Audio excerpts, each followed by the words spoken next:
Welcome to another episode of Perspectives. It's here, Josue. We have Chase here. We have a special guest. What up, Chase? How you doing? Doing good, man. Doing good. Who do we have today? Sir, you want to introduce yourself?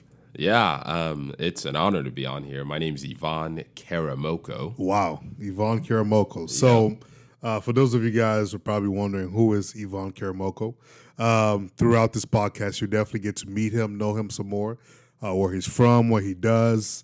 So Yvann and I go way back. We met 2011 at Oral Roberts University. I pretty much took him under my wings. That's what you call it. Just a little joke. No, he's one of my really close friends, and we had the opportunity to meet up with him here in Tulsa and record the podcast. So we're like, yeah, let's definitely take this opportunity. So, yeah, we're here with Yvann. So, Yvann, can you give us a little background about yourself? Who are you? What do you currently do? What are some of your interests and things like that? Okay, yeah. And feel free to just stop me at any point and let's run down different rabbit trails even as we're going. But yeah, so my name's Yvann Karamoko. I am originally from the Ivory Coast. That's West Africa. Probably the most beautiful country on earth. I have to say that. Not just because I'm from there, but because it actually truly is. So if you haven't been there, you should, go take a trip. That would be a great trip to do, actually, the Ivory Coast. So lived there for the first 10 years of my life until we got the opportunity to move to the United States. And then in between, really got to spend some time traveling a little bit. Spent some time in Paris, mostly for soccer and the PSG Academy camp. But yeah, I'm trying to think. No, I mean that's so. Wait. Let me get this straight. So you're originally from the Ivory Coast. You were there for 10 years. Yeah, and then you got you spent some time in France for soccer. Yeah. So was this professional or no? This was growing up actually. So PSG has this. What is PSG for those of us that may not? It's Paris Saint-Germain. It's a professional French soccer team. Okay, so you were a professional. No, I wasn't a professional. He's basically a professional. Yeah, he was a professional, pretty much. Yeah. On the record, not a professional, but off the record, we could say that. Yeah. No, so they similar to like NBA camps or NFL camps that they would do over the summer, except this was just a little bit more intense. So you would go and you would play and you would practice, but then you would play in like tournaments. So you get to travel around and play in different tournaments around Europe or around the country. It kind of just depended.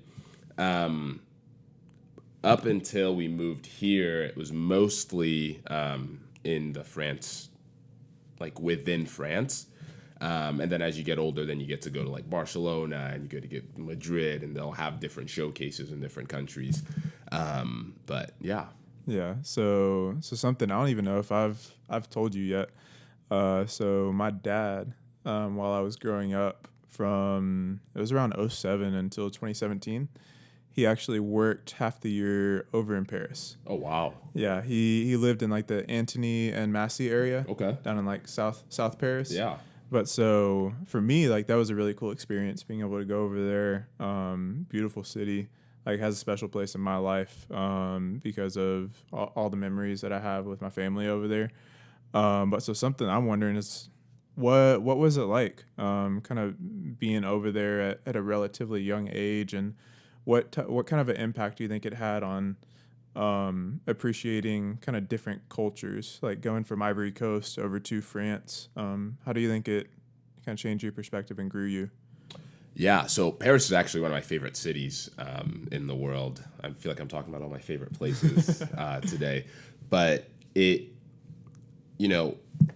as a kid, now that I get to look back at my life, I get to see all of the different opportunities that we had growing up to visit different places and be exposed to different cultures. And when you're living in it, you don't you're not really thinking about it as much, because it's almost like, oh yeah, I get to take this trip and I get to be in this city. But looking back, being around, especially Parisian culture, is because the Ivory Coast was colonized by the French. It's the same language. The main difference, obviously, is the people, right? Yeah. So you have different people walking around. You have the original, traditional, however you would call them, French people, but then you also have a lot of immigrants from different parts in Africa, from Northern Africa especially, other cultures, really other Europeans there within that city also. So very early on, whether it's, playing in a scrimmage, whether it's being out on the streets, you see people from different places. And I think automatically in your head, I don't think I ever had a moment where I thought this, but you almost grow up with this idea that people that look like me or people that are from my country aren't the only people on the planet. And there are other people with other cultures, with other traditions and other things that are completely different from me. And you learn to appreciate that. Because I remember having, even teammates that had different ways of, or even playing styles that you even picked up on. I remember this one guy that was from Spain, and I didn't speak any Spanish, obviously, just spoke French at that time. And I remember one time trying to communicate with him because he barely spoke French, but he was there. Yep. And I remember trying to communicate with him on trying to do it's like a 1-2. Basically, you pass the ball and the ball comes right back to you. And I didn't know how to say it. So I was like, I need you to help me so that when we're in a game situation, so I would be like, uno, dos, uno, dos. And I actually don't even remember the term now. There's actually a term for it. But getting that early on and getting to appreciate the fact that people have different languages, different cultures, different things that they do, and seeing really how that one is similar to your culture and then picking up on the things that are different and learning to appreciate that. So we got to just have some amazing Indian food earlier today. Yeah, and that was really good. That's another aspect of it. I love to eat. Anyone that knows me knows how much I love to eat, but even getting to taste other cultures over the years throughout these trips has also been phenomenal.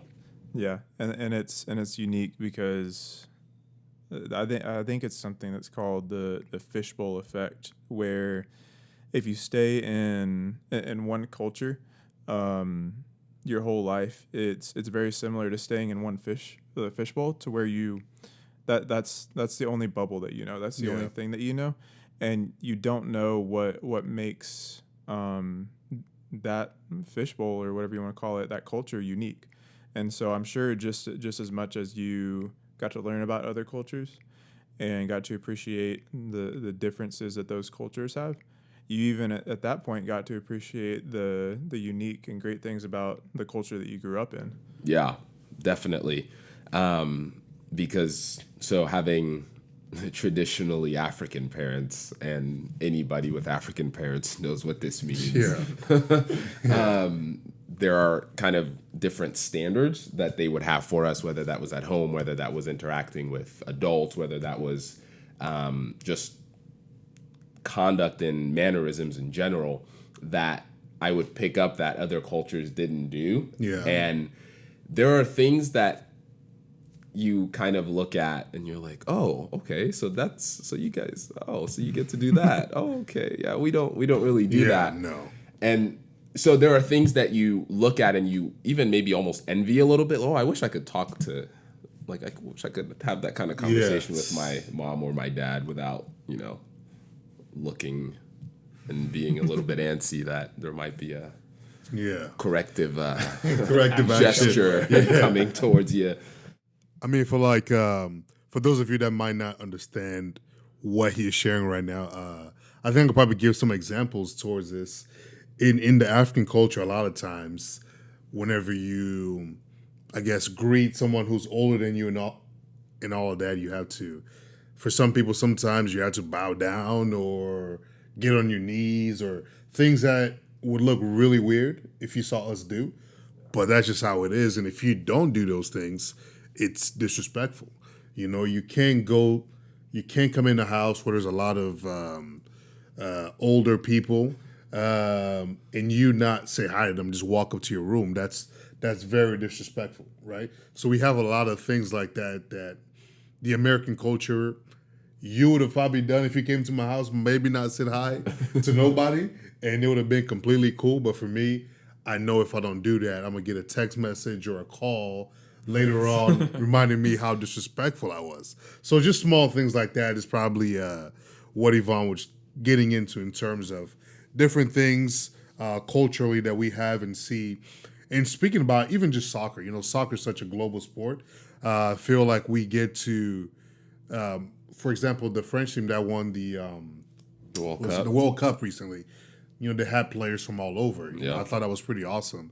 They had players from Africa and just all over. And I feel like most soccer teams, soccer leagues are like that. They're very diverse, because soccer is such a global sport. Even though if you're not able to communicate, somehow you kind of understand the game and you're able to communicate through that. So that's pretty cool. And I think just the experiences that you're able to get at such a young age, helping kind of like shape and inform the way you thought and reason. So you've been to Europe, Africa, and America.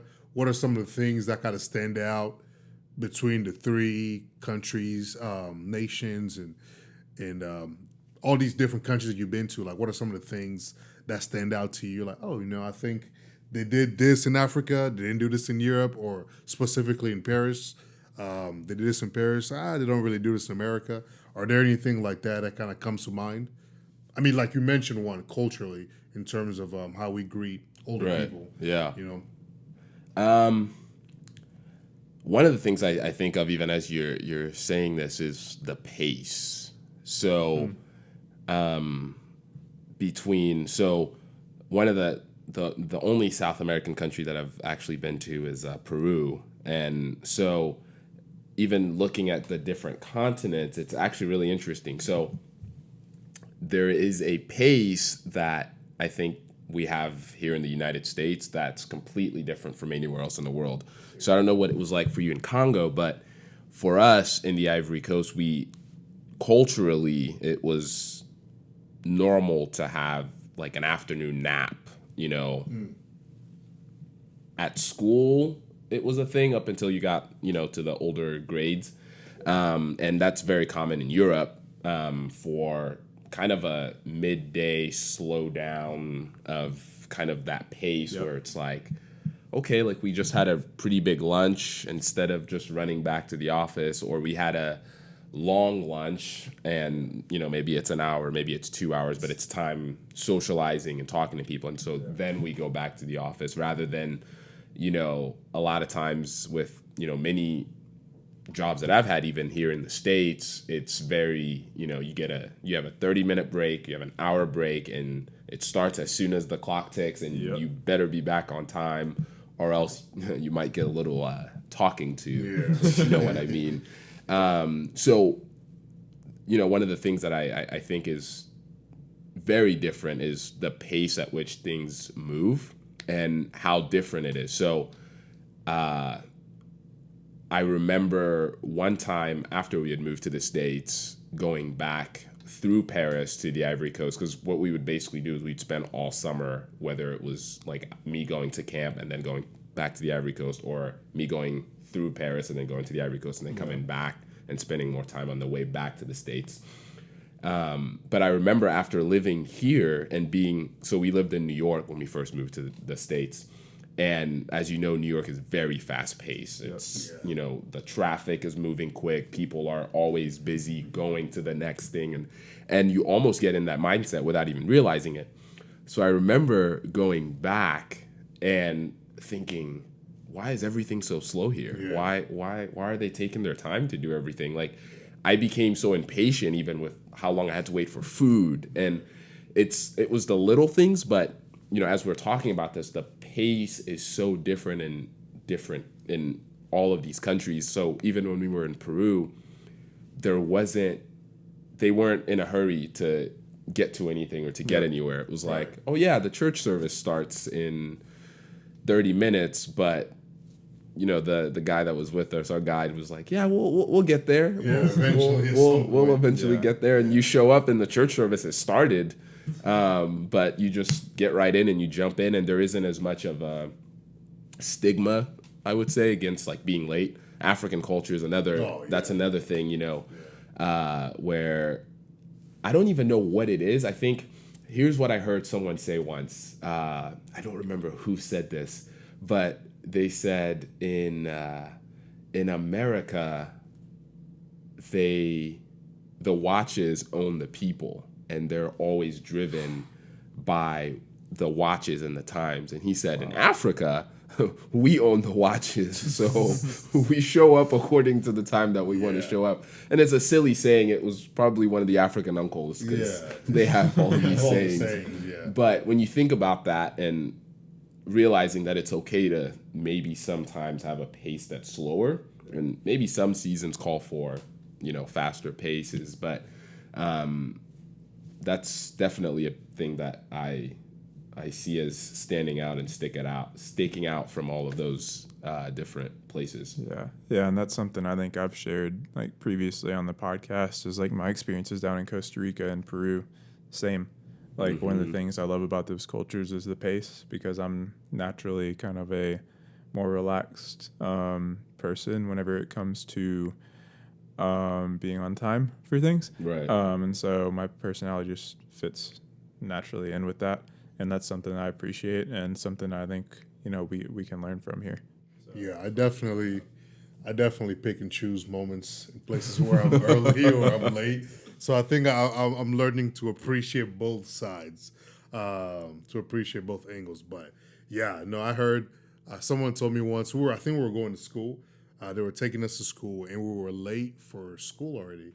And the person I was driving was just driving very slow. And I'm like, man, we're late. We're driving very slow. And he turned around and looked at us. He said, if you're already late, you're already late. What's the point of rushing? I was like, you know what? That's a good point. So that has always stuck with me. So from what I'm hearing from you, you talked about pace. We talked a little bit about culture. We talked about just things like that. Some of the things that kind of stood out to you. So how long have you been in America now at this point? So we are actually going on 17 years. 17 years, yeah. This summer of 2019 will be 17 years that we've been here. Wow. Yeah. Yeah. That's crazy, man. I've lived here now longer. Well, it's been a while now, but I've lived here longer than I even lived in the Ivory Coast. Yeah. I think, is that the same as you, Josue? Yeah, 17 years for me too. Yeah. 2002? Yeah. Oh, wow. What month? January? Oh, okay. Yeah. I came in the summer. I think it was like July. What's very interesting? Sorry, I meant to bring this up earlier, but there was a school that we went to when we first came to America, because I didn't speak English when we first got here. And at the school, it was the most international, if that's even a word. Well, it is a word, but place I've ever been, school in my life. Yeah. We were there for 6 months, and you had kids from all over. They all spoke different languages, and somehow the teachers managed to teach us English. Like, I've always been fascinated by that. Wow. Like, none of us knew how to communicate. The reason why I thought about that is because you're talking about the kid that you're trying to play soccer with. I remember being in class with people from Asia or Spain and all these different things, and none of us knew how to communicate, but we somehow were able to go there time and time again and learn English eventually. So I don't know, that was random, but it reminded me of that because you mentioned that story. But yeah, sorry. Anyways, that was random. 17 years. 17 years is a long time. Yeah. Do you have any plans of going back, or? Man, it's funny that you asked that. I have a very big love and appreciation for my country, but also for the continent of Africa as a whole. I truly believe that there is a ton of potential that has yet to be tapped into for, I think, my country specifically, but I think for the continent as a whole. I think there are so many things that could be there that just aren't yet, and I think there's many things that contribute to that. But definitely have plans of going back and having a hand in helping with the development of different infrastructures, whether that's health, whether that's economically, whether that's with some sort of a nonprofit model. At least at first, my wife and I have been talking and thinking through what it would look like to eventually actually move back. I think that's definitely in the cards at some point. Yeah. There's only so much you can do going on different trips. I think we'll probably start out that way, but I do believe that there will be a period in the future where we will be settled there and living there full time. Yeah. That's awesome. Because, I know something like we've mentioned previously that we believe about, like, the organization about missions is really where the role of short-term missions should come in, is whenever you're partnering with, like, long-term ministries in those regions, Right. and furthering their purpose, because they're the ones who know the need. They're the ones who know the community, Right. and know the culture. And like something that we brought up today, and is there's not a need for more white people to go into Africa and tell them how to live. And that's something we've said multiple times on here, is one of the current struggles of a lot of short-term mission trips is us trying to go into these different cultures and Americanize them. Right. Trying to go in there and tell them, oh, you need to live this way, rather than, oh, like, how can we help you? Right. And asking questions in that way. And so it's really cool that, I don't know, just you kind of affirmed that indirectly, but as well that's kind of the heart and the model that y'all have eventually towards that. Right. So, yeah, and a lot of times it's not even that the heart going into Africa is we're going to be the saviors, and it's I think it genuinely for many cases comes from a very genuine heart to want to help. yeah. But if you look at the last 60 years of missions work, you kind of start to see some of the things that we could improve on, right? Yep. Where we've tried certain models of coming in and helping for a time and then Yep. pulling out. You have organizations that come in and then stay connected, like you just mentioned, Yep. and have seen a lot more results. I am a firm believer that we shouldn't stop exploring different ways to have the maximum amount of impact, Yeah. right? So we haven't figured it out, but I think if we keep asking that question, I love what you just said, how can we help? Yeah. If that's the motive, then I think we'll continue to find more beneficial ways to help, rather than, well, this works in America, or this works in Europe, or this works in our country, so we're going to do that here. Does that make sense? Yeah. Exactly. Because, I mean, what culture is, at least this is a thought that I had kind of over the last couple of weeks, is a method to reach the values and goals that the society has. To where I think the goals and values of society is very like set out. It's very kind of black and white, very yes or no. To whereas the culture and the method of it is very gray. Right. So saying that you want to that a culture wants to help homeless people. There's almost an infinite number of ways to reach that goal, Right. and to try to strive towards that goal. Right. And while one method may work here in America, it's more than likely it needs to be another type of method over in Africa or over in Latin America, because of the resources that are in play, the personalities that are in play, and different things like that. Right. And so being able to be respectful of that and aware of that is key. And yeah, like we're excited to just kind of see like what God's doing down in Africa, specifically in the Ivory Coast, and Josue for you in the Congo, and just kind of going from there. So Yeah, and I think, like speaking about missions and different things like that, and not wanting to come into a certain country, nation, and change the way people are, the way people live. I think it speaks a lot to the gospel and the kingdom of God, and how the kingdom doesn't just pertain to one culture. Amen. It doesn't pertain to just one body of people, one group of people. Paul says over and over again, it's not about Greeks or Jews and all these different things, right? And I think that point is very important, because once we understand that the kingdom doesn't, like the American Christianity isn't the standard for kingdom, right? Or is I don't know, the Brazilian Christianity, for example, right? We all have our different cultures, and we receive the word of God. In the kingdom of God is present in all these different cultures, and so that's why I think it's important, like Chase keeps saying, that you can't just go into someone's nation. It's one thing to come and bring the word. It's one thing to come and bring the good news and talk about the kingdom of God, but not having to feel this pressure to try to conform them to a certain set of rules that you might have in America or Europe or whatever they may be, right? Because I believe you can be in your culture and you can receive the word of God.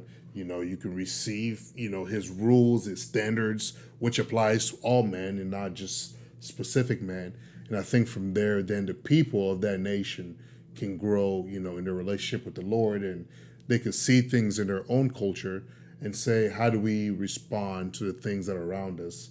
That way, the responsibility isn't on somebody from America or wherever it may be to come to my nation trying to change it to look like, their nation. So I think that part is pretty big. Yeah. Yeah, and having that said, I think something for like us here in America to be encouraged about, even with like these things that we can improve on. And this thought came from a message that I heard from Ravi Zacharias and Francis Chan this week, which, putting those two together, goodness, wisdom right there.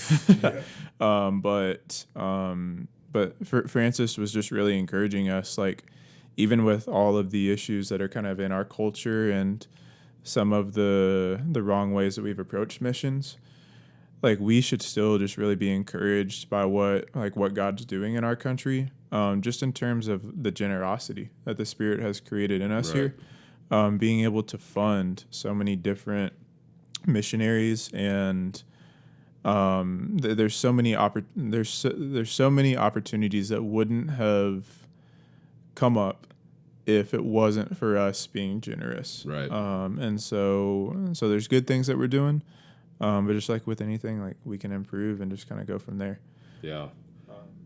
I even think I think that's a really good point, because I spent some time working with Compassion International. Yes.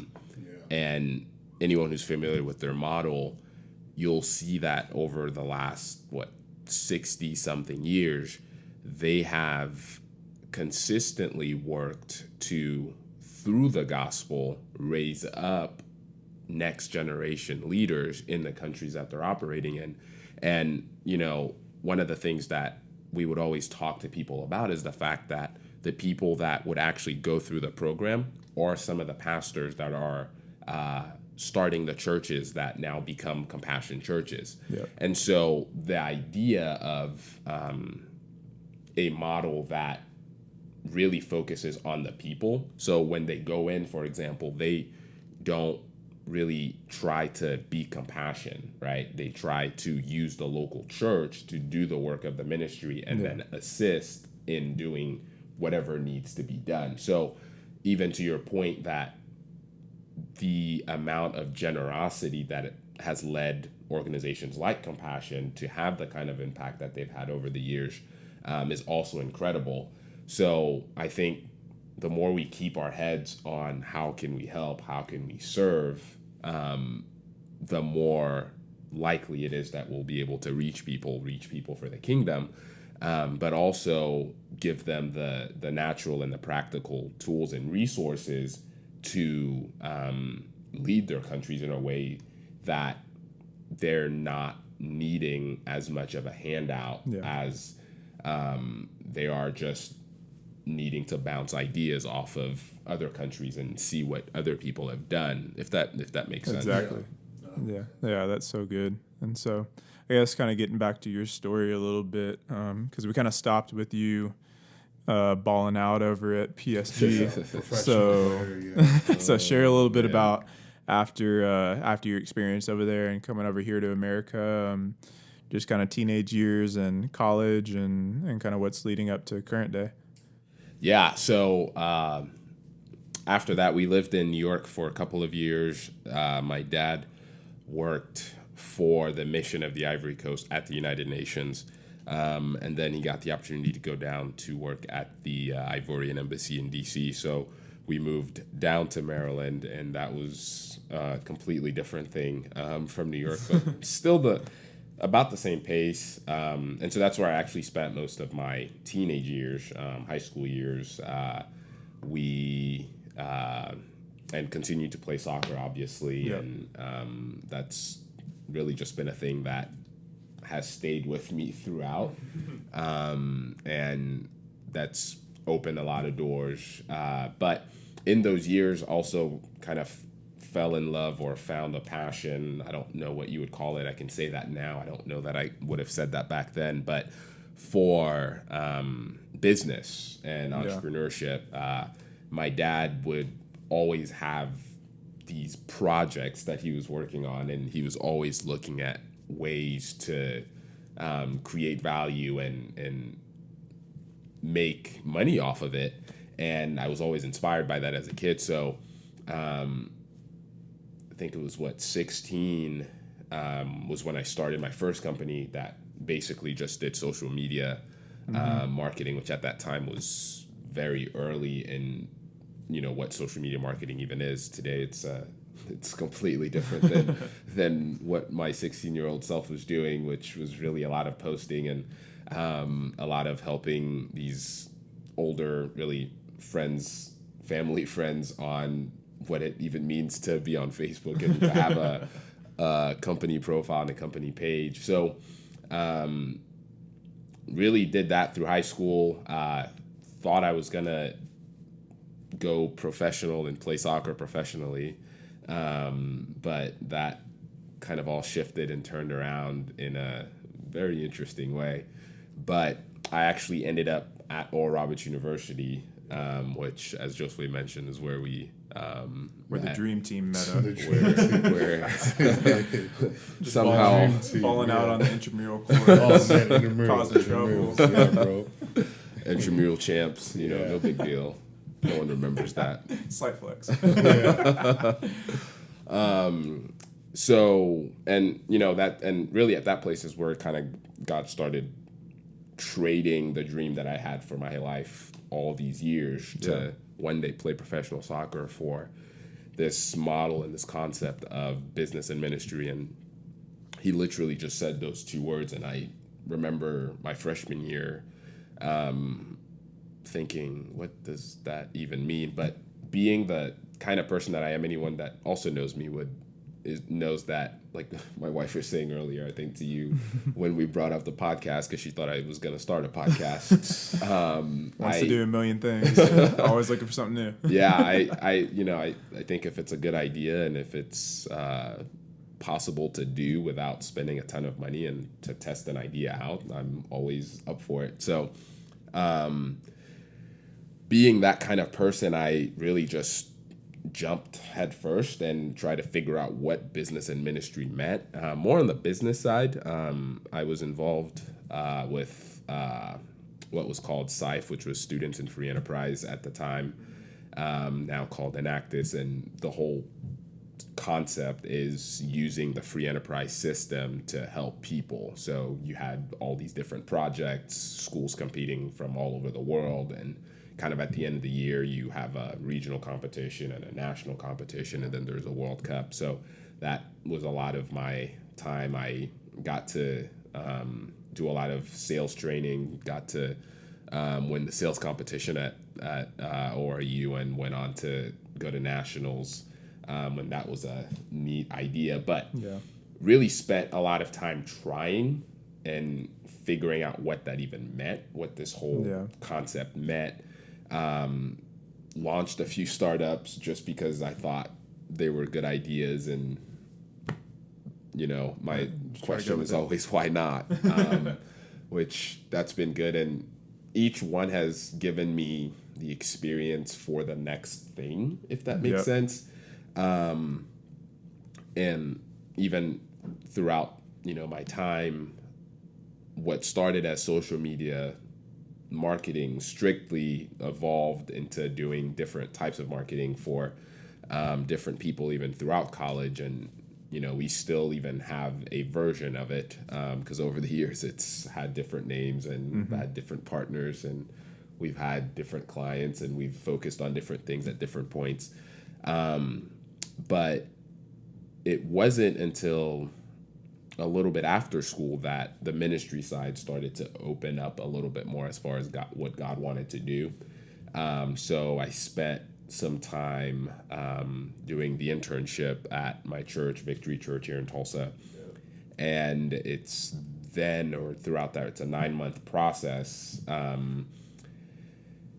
where God really started to speak some things about the purpose that he had on the ministry side for my life, and kind of started illuminating that and showing that. And even if I can say this now, I was always very cautious of that side of things because it wasn't very familiar to me. And there was always, I don't know about you guys, but there was always the thought of, I'm sure there's someone else out there that would be better equipped to do whatever you're about to ask me to do, God.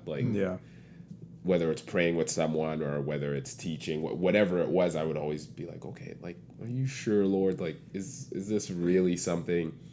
But long story short, over the years, I've gotten to see and figure out, and really we're still figuring it out.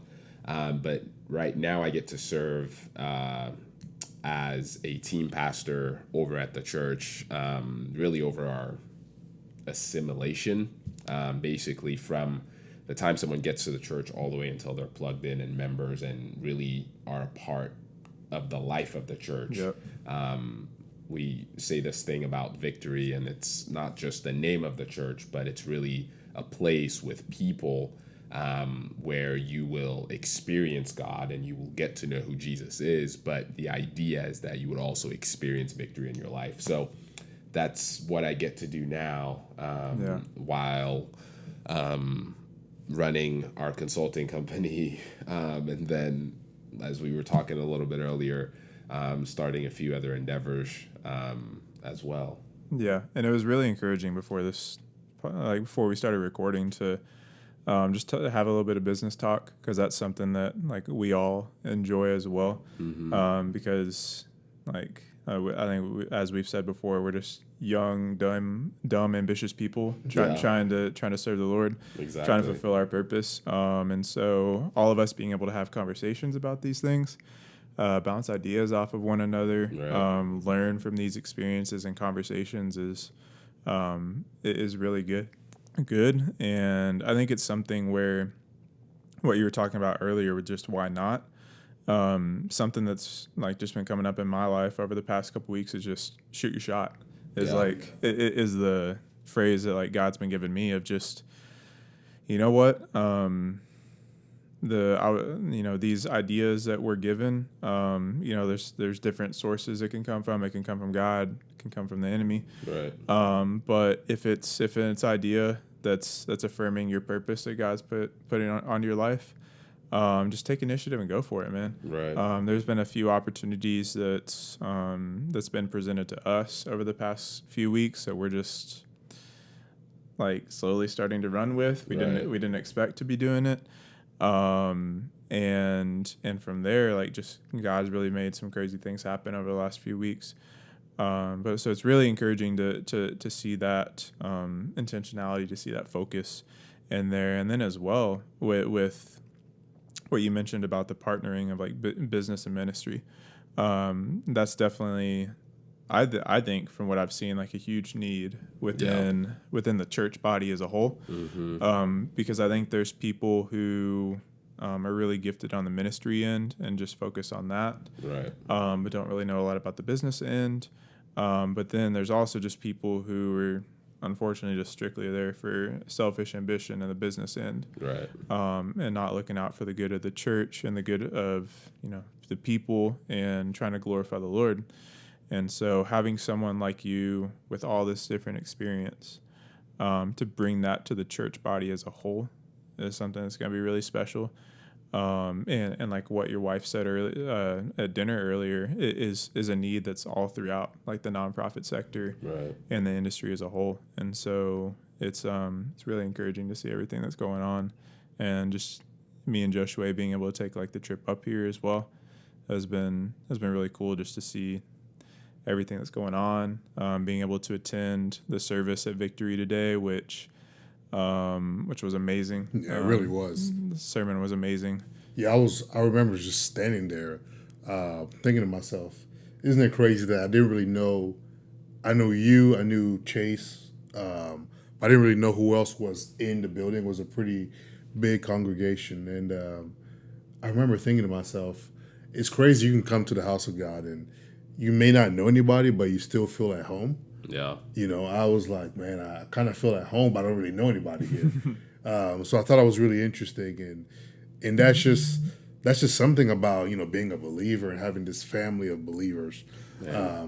The Bible, the Bible says, talking about Jesus, it says, through him the whole family on the earth is named. It's just this emphasis on unity, this emphasis on family being named, through Christ. Chase and I, or my relationship with you, it's all because of, one man, right? One man, one purpose, one goal, and it brought us all here, and it's brought people here in our time, in times to come, in the past. So I think that's great, and the reason why I'm getting on this is because kind of what Chase was talking about. I believe in the church there's supposed to be this thing, because the Bible talks about how we're supposed to serve each other with our gifts, right? So on these podcasts, we want to be able to bring people that have different gifts, and we clearly see, like with Yvann, with business and ministry, and just the way he wants to serve in that and be excellent at that. Like you said, through doing those things, he's able to serve the body of Christ as a whole. I think that's incredible that we get to use all these different gifts that God has given us to serve one another, and not just for ourselves. That's how we're able to build. We're able to build and continue to build something great. So I think we're happy that you're using the gifts that God has already given you. Being in the ministry and taking all these different business opportunities and just, like Chase said, shooting your shot and running with it. And kind of just seeing what comes from that. Because we know that God blesses the work of our hands, and we want to be able to step into places where it might be a little uncomfortable for us, but we still want to give it a shot anyway. So I think that's incredible that you're doing that. And yeah, no. And I'm building all this up because for those of you guys that might not know, New York, Yvonne is actually a New York best seller. Basically, man. I received that in faith. Yes, Lord. Lord. He recently wrote a book, and it's a devotional book. It will we'll let him talk about that some more. And I remember he asked me to read over it, and I was like, okay. So imagine one of your friends you've known for however long we've known each other, a very long time now.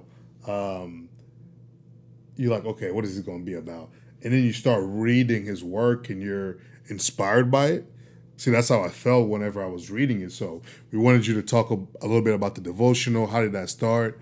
Where did that come about? What's the, what it's all about? And so if you could share that with us, that would be great. Yeah, absolutely. Can I just hit on that last point you made about family? Yeah. Really quick. It's really interesting that you said that, because one of the things that we've put a lot of time, and really our pastors, Pastor Paul and Ashley, have been very intentional about, is this reminder that we are a family there at Victory. Yeah.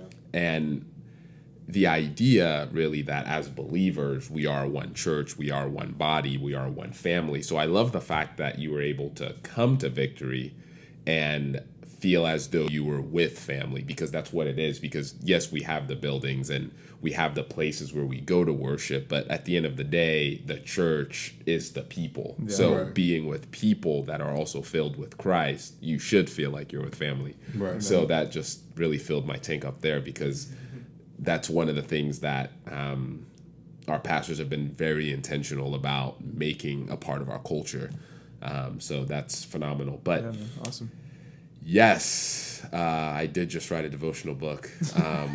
So nonchalant. Yeah. So I guess at first, something that I was very shocked about whenever we were talking before the podcast, how quick was the process from when you kind of first got this idea to whenever you finished writing it? Yeah, so it was a very quick turnaround. Really started putting it together about end of February, beginning of March. And had to get it finalized and get some copies printed by mid-May. Crazy. So from writing to editing to laying it all out to getting it printed, all of that was in that time span. Crazy, man. So yeah, share a little about the devotional and just the thoughts behind it and everything like that. Yeah. So, and I have to say this on why the turnaround was so quick. Okay. So, like we talked about a little bit earlier, my wife, she really helps me with this, but I do get excited about new ideas and new things. And so when this first came about, and she was like, okay, well, this sounds cool. Well, I want to actually see you do this one. And I kept dragging my feet on the finishing end of it. And I was like, oh, well, I can go back to this day and edit this and edit that. And she said, I need you to pick a date, and we're going to release it on that date. I was like, oh. And after we put a date on it, which was June 21st, and that's also my birthday, it's like, oh, we got to at least have a month of being able to get it marketed, and all of that. And so that kind of sped up the timeline a little bit, which is why it was such a quick turnaround. But the devotional is called I Have a Dream, and it's a 21-day journey on dreaming with God. Even as you hear the title, I'm sure many of you think of Dr. Martin Luther King Jr. when you hear that phrase, I have a dream. And it really stemmed from, at the beginning of the year, taking time to really study Joseph's story. So you can find Joseph's story in Genesis 37 all the way through 50. And he's this young man that we're introduced to that has these dreams from God. And throughout the story, you really get to see what getting dreams from God and what dreaming from God actually means, from the favor that he had on one end, because many times as you read through the story, it says, and because God's favor was with Joseph, he kept being promoted. Yeah. And so even though he found himself in situations that were so far from ideal, you see this element of really what it looks like for all of us to dream with God, where we have this dream, we have this thing on our heart, we have this thing that we feel like God is calling us to. But the journey isn't exactly always like what we thought it would be. I think about when Joseph sees the dreams in the first place in Genesis 37. And, to think that he would be hated even more by his brothers, to think that he would be sold by his brothers, to think that actually he was only sold because one of them convinced them not to kill him, to think that he would find himself at a point where his integrity was put into question. Well, not really put into question, but was really tested multiple times, and he had to stand firm on the fact that he wouldn't compromise his integrity. And the result of that, and just really seeing the different elements that are a part of what dreaming with God looks like. And it also really happened to be at a time where we were celebrating Dr. Martin Luther King MLK Day, or celebrating Dr. Martin Luther King Jr. and his legacy and the life that he lived. And for many people that would identify that phrase, "I have a dream with him," obviously from that iconic speech, really looking at the fact that Dr. King also had a dream, and it was a dream that didn't necessarily exactly look like what he thought it would. His life ended up being taken as he was murdered as a result of having this dream that one day equality would be the portion for every man and woman in America, that people would actually one day be evaluated based on the content of their character rather than the color of their skin. And, we're today in 2019 living in the reality and the progression and the fulfillment of the dream that he had. But we even see in his story, in Joseph's story, and I think in many of our stories, that dreaming with God doesn't always look like what we think it would. But at the end of it, we see that it's always worth it. At the end of it, we see that God has a purpose. At the end of it, we see that even on the hard days, even in the moments where it looks nothing like what we want, even on the days where it's hard, we see that as long as we pursue and chase and stay close to the one who gave us the dream, that just like Joseph and just like Dr. King, God's favor would rest upon us and would rest upon the journey. And so that's really where it was birthed from, because, like we got to talk about, there were many dreams on my heart over the years that I felt like the Lord was pushing me to do. And I remember some of the thoughts and the conversation, and even some of the long nights and the sleepless nights, and really seeing what dreaming with God looks like and what dreaming with God can be. And really kind of drawing from those experiences, from their experiences, and really from the experiences of those that have been around me throughout these years.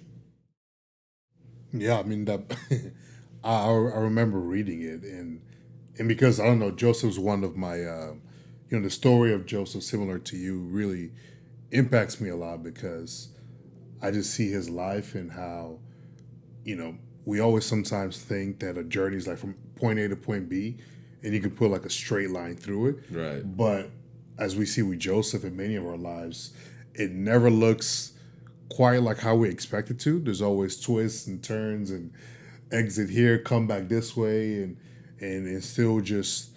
But knowing that when God gives you a dream or a vision or whatever that may be in your lives, like you said, it's worth it when you get there. And we don't always see the path, but it's always worth it. And man, that's incredible, man. You're an author. That's what they call them, right? Yeah. Authors. Yeah, author. Yeah, that's a big deal, man. I think it's incredible that your wife challenged you to have a date to where you guys were able to stick to no matter what, and that motivated you and that pushed you to stick to that. So I think that's great, man. Yeah, and it's really encouraging to hear the story behind it, and everything that went into it. And it was really cool that Joseph was the one that God inspired you to get the story from, because I mean, I that was something one of my pastors told me to read through at the beginning of the year, was through the life of Joseph, because kind of we're here, we have this kind of vision, this dream that we feel like God's given us at a relatively young age, Right. and Joseph was as well. God gave him a vision at whatever years old, like probably 13, like if not younger. Yeah. And so 17. yeah, and so a crazy young age, and so it was amazing for me to be able to go through that and kind of see what his reaction was to that and how he responded to that. And so it's funny just kind of how all of that worked together, and it's really cool in talking with you today, how you haven't pictured, I should say, you didn't picture where you are today a few years ago, and the path that you've taken was nothing like kind of what you would have planned, just like Joseph. Yeah. And I mean, all of us are that way. One of the things I like to say is different than I ever expected, but greater than I ever imagined. Wow, that's good. Yeah, And it's something only God can kind of put together. Right. But yeah, so it's really cool to see everything that you're doing with the devotional. Yeah. Really excited to see all the lives that God's going to touch through that. And so it's going to be good, man. Yeah. So do you want to give us a name of the devotional again? Yes, so it's called I Have a Dream. And that will be coming out. And it'll be coming out June 21st, 2019. www.ihaveadreambook.com is the kind of official thing. And if I could say one more thing, yeah, man. Even as you were talking about it, one of the things that if I could even encourage the listeners that will be listening to this that have the dreams on their heart, one of the things that sticks out to me the most, even in looking at this whole thing, like if I could say one thing about it, it's that a lot of times we get a dream or we get an idea or we have a vision for something, and the natural human proclivity. There we go.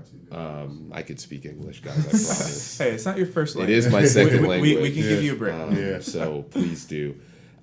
Is to naturally go after those things. And so we run and we start running after the dreams and the visions and the things. And one of the things I really took away from Joseph's story and Dr. King's story and my own story and even mentors and friends is that instead of chasing the dreams, if we're just diligent enough to chase the God who gave us the dreams, then even when you have to take an unexpected right turn or left turn or turn around for whatever the case is, your world isn't upside down because the dream isn't going in the way that you thought. And so really spending the time, because a lot of times when we have dreams, we tend to just want to go and do. And, one of the things I would say is dreaming with God is as much about seeking God, as much about praying, as much about making sure that you are continually getting refreshed and drawing from Him rather than from yourself or from the things that you can do. Because at the end of the day, if our lives are supposed to give Him glory, it's like the dreams will come and the dreams will come to pass. But the most important thing, and that's one of the things I even say in the book, one of the days, is that God is not really as much concerned about the things that we do for Him, right? Like those things will happen if we're just diligent enough to become the people that He's called us to be. Amen. So as you're dreaming, as you're chasing, just remembering that it's more about who you're becoming in Christ than it is what you're doing for Christ. Amen, man. Yeah. That's awesome. Any last words, Josue, for your boy? No, I mean, as you guys could tell, that's kind of the pastor came out. The author came out. The businessman came out. So a man of many talents over here. So we want to thank you again for being on this podcast with us, spending the day with us, and just telling us more about your life and you and your wife, and just hosting us as well. So we want to thank you guys for that, and really just thank you for being honest.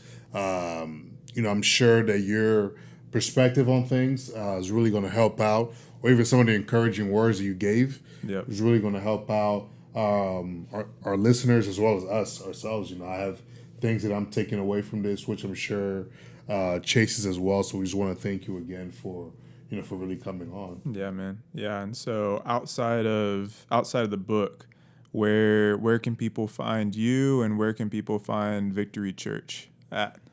Yeah, so Victory, we are in Tulsa. Victory.com is the website. That's very easy. We have services Wednesday nights at 7 if you're ever in Tulsa, Saturday nights at 5, Sunday morning 8:30, 9, and 11. We also stream all of our services, so if you would just go to the site, you can always get on with that. We have an amazing conference that we do every year, so in August, that'll be a thing. So you can also find more information on that there. I am I'm on everything. So Karamoko.co, and that's Karamoko.co is kind of the hub for everything that my wife and I are currently doing with our businesses. You can find me on Instagram at YVANN007. I'm not related to James Bond or anything. It's just a thing. Facebook or anything like that. I'm sure even if you guys would link some of those things with this podcast episode.